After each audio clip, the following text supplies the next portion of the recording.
Bonsoir à toutes et à tous, heureux de vous retrouver pour la tranche info en direct sur votre antenne Canal 10 Télévision avec au programme de cette soirée Info 10, le journal local et régional qui sera suivi du focus. On reviendra sur les négociations annuelles obligatoires dans le secteur de la canne. Ce sera après la coupure pub de 19, mais pour l'instant place au JT.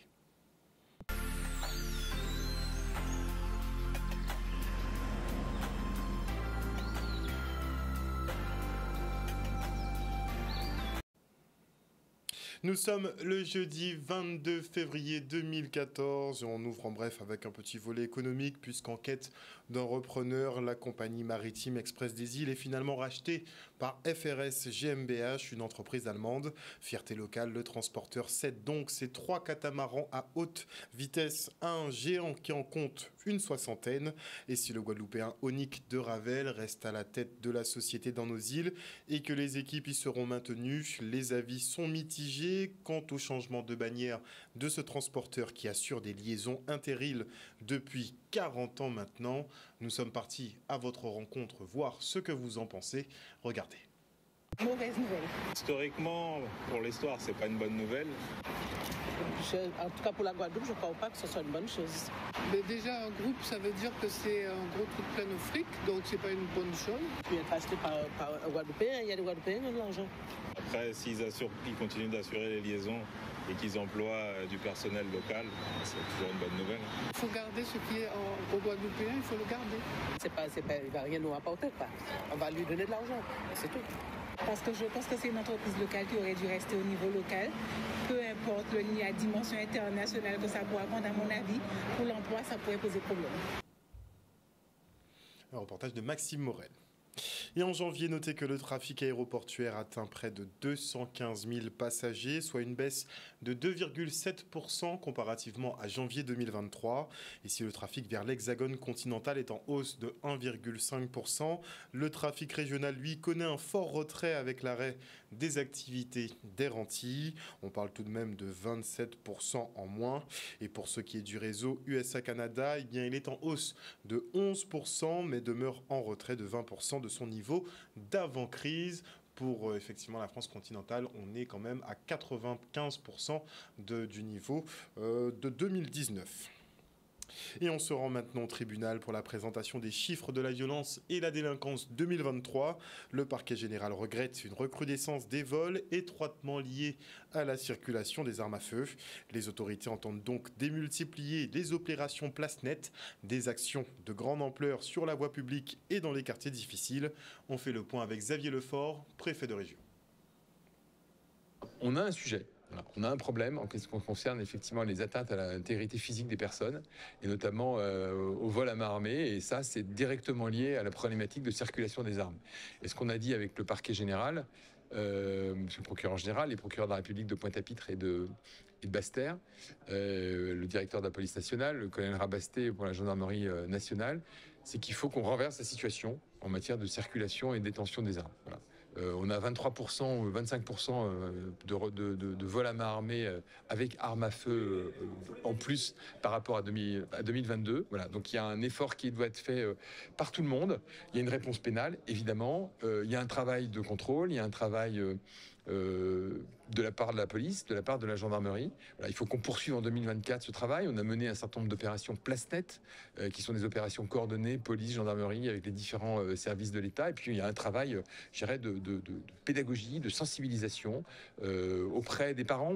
Globalement, ce qu'il faut souligner, c'est que les résultats de la police et de la gendarmerie sont excellents en Guadeloupe, puisque les taux d'élucidation, c'est-à-dire le taux de réussite des enquêtes, sont plus élevés qu'en France hexagonale. Mais effectivement, nous sommes sur des tendances qui, pour certains thèmes, sont assez inquiétantes. On constate notamment que nous sommes au deuxième rang national pour les homicides et tentatives d'homicide, avec une courbe qui est certes stabilisée, mais quand même beaucoup trop élevée par rapport à la moyenne nationale, qu'en matière de vol à main armée, il y a une hausse qui est quand même exponentielle, tandis que d'autres thématiques de la délinquance sont plutôt à la baisse. Quand on a des enfants et qu'on voit que ces enfants, effectivement, sortent avec un pistolet, eh ben, il faut peut-être discuter, il faut peut-être expliquer les choses plus qu'on ne le fait aujourd'hui. Voilà. Donc ça, c'est un travail important. Il faut que cette année, on obtienne, en 2024, des résultats significatifs. On est dans une situation aujourd'hui dont on ne peut pas se satisfaire en matière de lutte et de circulation et de détention des armes ici en Guadeloupe. Alors moi, je crois beaucoup au cycle. Donc nous sommes là sur l'observation d'une période donnée. Ce qui sera intéressant de voir, c'est si l'année prochaine, les tendances sont les mêmes. Et si on constate que nous avons toujours une hausse des vols à main armée et par contre une baisse d'autres types de délinquance, ça nous permettra aussi d'adapter nos stratégies judiciaires, d'adapter nos modes de réponse à ces réalités. Donc il faut aussi s'inscrire dans la durée. Ce que l'on fait là, c'est une photographie à un moment de ce qui se passe en Guadeloupe. Et maintenant, voyons dans la durée comment les choses évoluent. À Saint-Claude, la municipalité, elle procède à l'installation de vidéosurveillance pour lutter contre les incivilités et particulièrement les pollueurs. Il faut les traquer, cela. Le reportage. Aujourd'hui, nous sommes sur une action de poste de caméra. Mais bien avant, je vais quand même faire un message du cœur. Celui, oui, qui touche un peu et qui touche surtout l'amour que nous avons pour la Guadeloupe. L'amour que nous avons pour notre territoire, celui effectivement de garder cette Guadeloupe avec une robe la plus belle, une Guadeloupe propre, une Guadeloupe accueillante. Accueillant donc effectivement tous nos visiteurs et que nous-mêmes nous nous sentions, eh ben oui, sur un territoire propre et quiet et salubre. Parce qu'effectivement, quand nous avons des paysages tels que vous voyez derrière moi, nous avons également des rats. Nous avons également des nuisibles.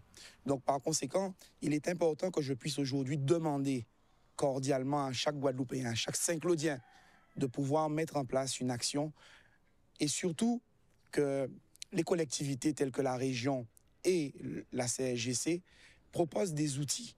Effectivement, la CSGC propose un roulement durant lequel, effectivement, sont prélevés tous de manière générale les déchets. Alors là aussi, nous serons garants et nous demandons à la CSGC de pouvoir respecter ces rotations. Une communication précise sera faite par la commune de Saint-Claude, rappelant les jours de ces prélèvements. Nous demandons à chaque administré de pouvoir respecter au mieux les prélèvements et déposer ces encombrants au moment opportun, de manière à ce que les paysages tels que nous les voyons derrière ne soient pas on va dire, monnaie courante sur le territoire. Voilà. Nous avons également une déchetterie. La région nous a outillés d'une déchetterie qui se trouve à Baïf et qui a ouvert le 1er décembre 2023. Aujourd'hui, donc, elle est opérationnelle. Elle ouvre à partir de 6h30 en semaine et jusqu'à 17h30 certains jours. Le samedi et le dimanche également. Là aussi, des précisions sur les horaires seront communiquées par nos services de communication de la ville. Nous vous demandons de trouver des systèmes, de trouver du civisme, d'être citoyen et de permettre simplement que si vous le pouvez, déposez vos déchets dans la déchetterie. Si vous ne le pouvez pas, faites du covoiturage, faites de la colocation, trouvons des solutions de manière à ce que nous n'ayons plus une Guadeloupe, une Saint-Claude sale. C'est notre image en tant que Guadeloupéen, c'est notre image en tant que Saint-Claudien. Voilà le message du cœur que je tenais à faire. Et effectivement, alors, si toutes ces procédures ne peuvent pas être mises en place, nous avons effectivement aujourd'hui choisi de pouvoir mettre des caméras sur tout le territoire. Ces caméras seront effectivement positionnées à des endroits opportuns, des endroits ciblés, et seront réglementées. Cette réglementation permettra tout simplement de pouvoir verbaliser et seront les preuves que ces dépôts ont été réalisés et des amendes impacteront donc la poche des citoyens. Voilà. Mais nous tenons à ce que nous n'arrivions pas jusque-là. Procédons avec amour, procédons avec civisme. Aimons notre Guadeloupe, protégeons-la et faisons en sorte qu'elle soit toujours la plus belle. Et il y a ces amoncellements d'ordures au niveau de la voie publique, mais il y a aussi une grosse problématique au niveau des rivières. Donc si on pouvait tous un peu faire le nécessaire, ce serait pas mal. Et depuis le passage de Fiona, le pont de Dugommier, encore à Saint-Claude, est très fragilisé. Certains riverains vivant à proximité ont même vu leur enrochement emportés par les flots à l'époque, de quoi inquiéter la population qui reste dans l'attente de solutions et de travaux de confortement. Le reportage d'Olivier Félix. Mon inquiétude, c'est que je constate depuis Fiona, on n'avait jamais encore vécu un tel événement et que avec la précipitation de toute cette eau qui s'est écoulée, le toit et le passage du toit est vraiment très étroit, puisque c'est ça qui m'a permis de constater que c'était un ancien pont. Et ayant constaté l'ouverture, l'étroite ouverture de ce pont, c'est ça qui m'a permis de comprendre que toute cette eau qui a été écoulée n'avait pas suffisamment d'espace pour pouvoir passer, et donc bien évidemment à démonter l'enrochement que j'avais effectué sur mon terrain et manger sur la berge du terrain juste avant le mien.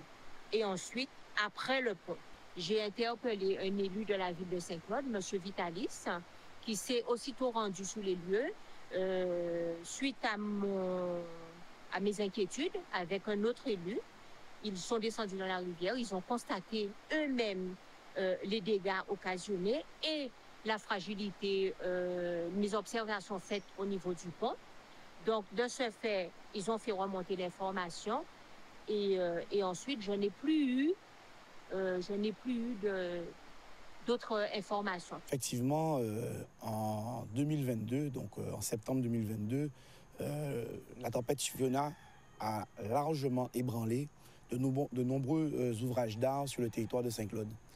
Nous avons, à Morin, le pont de la ravine d'Achard. Nous avons à la rue Léandre-Sulé également des ponceaux et aussi, donc, effectivement, cet ouvrage d'art, le pont du Gommier. Donc, depuis tout ce temps, la commune de Saint-Claude et les services que je remercie, les services de la municipalité de Saint-Claude, ont œuvré pour établir les dossiers, monter les bons dossiers, les envoyer.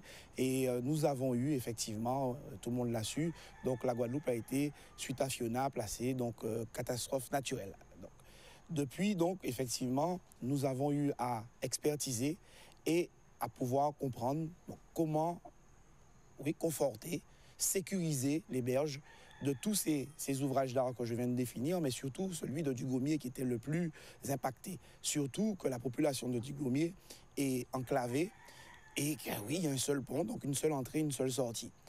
Donc aussitôt que nous avons eu cet état de catastrophe naturelle, nous avons réagi et nous avons tout de suite mobilisé les moyens de manière à pouvoir conforter le pont et surtout les berges en amont et en aval. Ce qui est en train de se faire. Il est vrai que la commande a été passée également de manière à ce que la communication soit faite, ne serait-ce qu'un panneau. Aujourd'hui, nous pouvons simplement dire que, oui, si nous devions faire un mea culpa, la communication a certainement manqué. Elle a certainement manqué, malgré le fait que de manière ponctuelle, certains élus ont quand même communiqué avec les administrés sur ce qui allait se passer. Voilà. Et que surtout, il était important pour nous, municipalité, de pouvoir, avant la prochaine saison cyclonique, renforcer ce pont, renforcer ces berges et sécuriser le passage de la population. Et en parlant des dégâts occasionnés par la tempête Fiona, les riverains de Sainte-Claire à Goyave, eux, attendent toujours la reconstruction du pont qui, vous vous rappelez, a été complètement emporté par les flots. Et le gouvernement a annoncé 10 milliards d'euros d'économies et donc une petite cure d'austérité pour tous. Les budgets sont donc amputés, comme celui de l'Outre-mer qui perd 79 millions d'euros. On note aussi 904 millions de moins pour la recherche, 691 pour l'enseignement et 307 pour les solidarités et l'insertion. À l'aube des Jeux Olympiques, le gouvernement réduit de 180 millions d'euros le budget sport, jeunesse et vie associative. Autre exemple de coupe budgétaire avec l'agriculture qui perd 70 millions en pleine crise avec les producteurs. La justice, elle, perd 328 millions dans la balance. Pour les avances audiovisuelles, puisque tout le monde y a droit, c'est 20 millions de moins. Et on note, on surligne et on coche en rouge la baisse du budget travail et emploi qui perd 1,1 milliard d'euros. On sent bien que le gouvernement veut atteindre le plein emploi. Et focus maintenant sur le Paradis des Noix, une entreprise dédiée à la transformation de ce type de fruits, noix de cajou au gingembre ou enrobées de groseille, ou encore des noix du Brésil au chocolat noir. Les déclinaisons sont multiples. Une nouvelle activité saluée par la CCI France qui s'est rendue sur place avec la chambre consulaire locale. Regardez. Paradis des Noix, c'est une entreprise qui se spécialise dans tout ce qui est transformation de noix. On parle de toute forme de noix, des amandes, des noix de cajou, des noix du Brésil, etc. Et notre particularité, c'est d'en faire des enrobages à partir de fruits, d'épices et de légumes locaux. Et donc, en fait, de développer des saveurs qui n'existent pas encore sur le marché. La beauté de la chose aujourd'hui, c'est qu'il y a un ensemble de partenaires qui viennent pour appuyer de tels projets et pour faire en sorte que ça aboutisse. C'est un très beau projet qui a pour ambition de transformer les produits.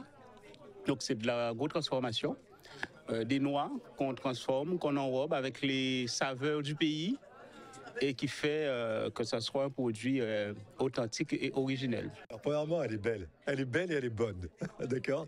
Elle est belle parce que, vous avez vu, c'est locaux, tout est neuf à l'intérieur, le produit est beau. Donc la noix, c'est un beau produit. Et puis c'est bon, c'est doublement bon. C'est bon parce que c'est bon au goût, avec une originalité extraordinaire. Alors moi, j'adore le gingembre. Donc les noix de cajou au gingembre, c'est super bon. Et puis elle est bonne parce que vous avez compris que derrière cette entreprise, il y a un projet sociétal qui est de verser une partie des bénéfices sur des œuvres caritatives. Et je trouve que c'est ça l'entreprise moderne. Venir voir une entreprise, le Paradis des Noix, vous imaginez ce que c'est ? C'est-à-dire c'est les noix sous toutes ses formes, au chocolat, à la groseille, naturelle. C'est incroyable cette petite entreprise. Comment, elle s'est créée, c'est une histoire de famille.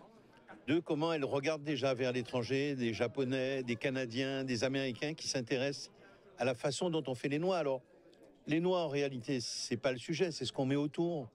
Et là, je peux vous dire, j'ai dégusté. J'encourage tous les Guadeloupéens à venir déguster à Petit Canal. C'est dire que comment la région accompagne effectivement à hauteur de 75% cette entreprise, parce qu'on a bien vu qu'il était nécessaire de donner un coup de pouce à cette entreprise. C'est une jeune Canalienne qui a des idées innovantes, qui a voulu aussi revenir au pays pour dynamiser son territoire, et ça rentre effectivement dans la stratégie de la région Guadeloupe. Les noix, parce que j'adore ça et que c'est une passion de les transformer maintenant, mais avant c'était surtout une passion de les déguster. Et je dis santé parce que c'était important pour nous de pouvoir développer un produit qu'on peut manger sainement sans se dire qu'il y a énormément de sucre. Donc on a beaucoup travaillé en recherche et développement pour sortir un produit qui est très sain. Et petite idée pour la suite, il serait bien effectivement peut-être de monter une petite filière de récupération des amandes de Guadeloupe. Vous voyez les amandes un peu en bord de mer, c'est bon aussi et peut-être qu'il y a de quoi faire avec. Et nous sommes en plein carême, période de restriction notamment alimentaire. Pour certains, la viande passe à la trappe pour toute la période. D'autres se cantonnent à ne pas en manger seulement le vendredi. Certains amateurs de spiritueux eux, auront tendance à s'abstenir. Des vœux souvent pieux. Alors, nous partons dans les restaurants vérifier les tendances. Le reportage, c'est le fond un peu qui me déstabilise. Au niveau de la clientèle, ils sont assez fidèles. Niveau consommation, on dirait qu'ils vont plutôt rester sur du soft, un petit peu moins d'alcool. On a aussi beaucoup de ventes de poissons. Ils respectent enfin le carême au niveau de la consommation. Nous, on s'adapte. On va plus justement mettre en avant les produits, tout ce qui est poisson. On va mettre en avant les fruits frais puisque c'est du détox et on est en produits frais. Donc voilà, on s'adapte. Changement, oui et non. On est essentiellement un restaurant de poissons. Donc c'est vrai qu'il n'y a pas beaucoup ça n'a pas eu beaucoup d'influence sur nous. C'est vrai que les clients priorisent plus le poisson comme chaque année. Mais pas de changement particulier. Plus au niveau des cocktails, on va passer plus sur le soft que sur l'alcoolisé, mais sinon pas de changement particulier. On effectuera des petits sondages et vérifications de temps en temps. Et à noter en bref qu'Emmanuelle Vargon, ancienne ministre déléguée du logement, qui est maintenant présidente de la commission de régulation de l'énergie, elle est de passage en Guadeloupe, arrivée en fin d'après-midi. Elle a rencontré Harry Chalus et est actuellement en compagnie du président du département Guy Losbar. Ce vendredi, elle sera en visite à la centrale géothermique de Bouillante, puis au centre régional de répartition de l'électricité à Bergevin. Et samedi, avant de clôturer sa visite, elle fera un petit détour du côté de la centrale thermique biomasse Albioma. Passons. Et à l'occasion de la journée européenne des victimes, l'association France Victimes sillonne la Guadeloupe pour sensibiliser les acteurs sociaux. Aujourd'hui, elle s'est rendue au CCAS de Baïf, Bouillante et Vieux Habitants, où Olivier Félix s'est rendu. Regardez.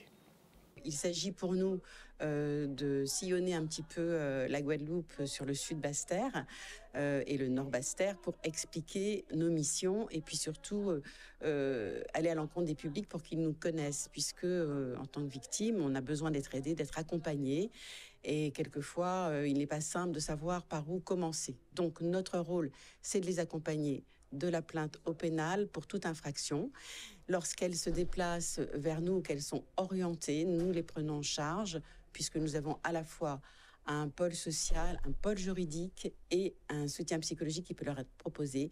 Également un hébergement, c'est-à-dire qu'on va pouvoir articuler nos missions avec une équipe pluridisciplinaire. C'est une équipe qui comporte à la fois des juristes, des assistants de service social, mais aussi des éducateurs spécialisés qui sont situés dans l'hébergement, c'est-à-dire au sein de notre hébergement, c'est un CHRS qui est mis à disposition des femmes et des enfants.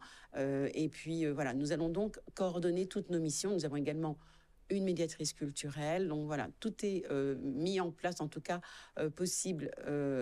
On est en capacité de coordonner toutes nos missions et d'accompagner plus largement toutes les victimes. C'est important de les rencontrer. Parce en fait, c'est vrai que nous avons un partenariat avec France Victimes, mais en fait, c'est rare de les rencontrer sur le terrain. Généralement, nous avons les échanges par téléphone, par email parfois aussi.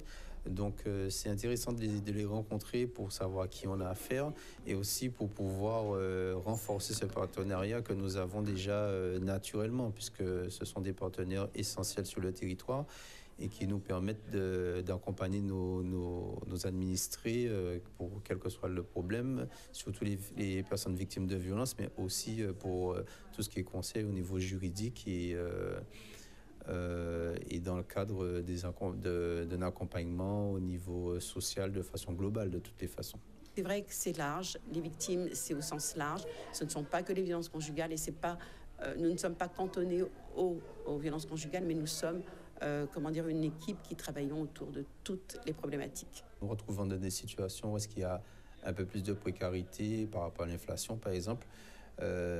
Donc nous avons des situations qui sont de plus en plus complexes et des difficultés qui se rajoutent aux difficultés, on va dire, sociales, normales.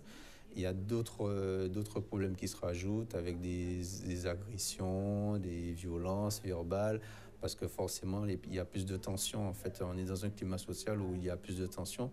Donc forcément, en fait, il y a plusieurs facteurs qui se rajoutent aux problématiques sociales qu'on rencontre d'habitude. Voilà, chers téléspectateurs, nous sommes arrivés au terme de ce journal. Merci pour votre fidélité à ce programme.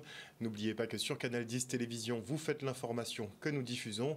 Le journal local revient demain à 18h30. Une excellente soirée à vous.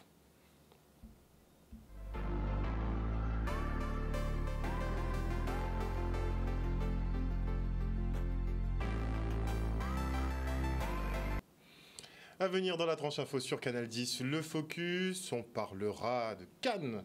Pendant le Focus, ce sera après la coupure pub de 19. Et avant cela, je dis bonsoir à Jimmy, bonsoir à Moïse Caramel, bonsoir et bisous à Maggie. Ah ben Maggie, tu vas m'envoyer l'adresse si tu veux vraiment, je t'envoie, il n'y a pas de problème. Bonsoir à Moïse Caramel, bonsoir à Talia Mdor, bonsoir à Agnès Bolma, à Patricia de Normandie, bonsoir à Marie-Hélène Borès, bonsoir à Géna Gior, bonsoir à Naïssa Belair, bonsoir à qui d'autre, à Moïse Caramel, bonsoir. Oui, aussi, effectivement, les armes à feu, c'est un business et ils ont beaucoup de mal à enrayer le trafic, puisqu'on le sait, la Guadeloupe ne produit pas d'armes, n'est-il pas? Bonsoir à Lee Féline. Oui, pour le pont de Goyave, on espère qu'il y aura une reconstruction, mais c'est un budget annoncé de 5 à 6 millions d'euros. Je pense qu'ils ne sont pas encore chauds pour le débloquer. Hein. Bonsoir à Dimitri Gobardan. Kaikam Karté. Oui, aussi. Bonsoir. Et bonsoir à qui d'autre? Bonsoir à Satya Gloiras.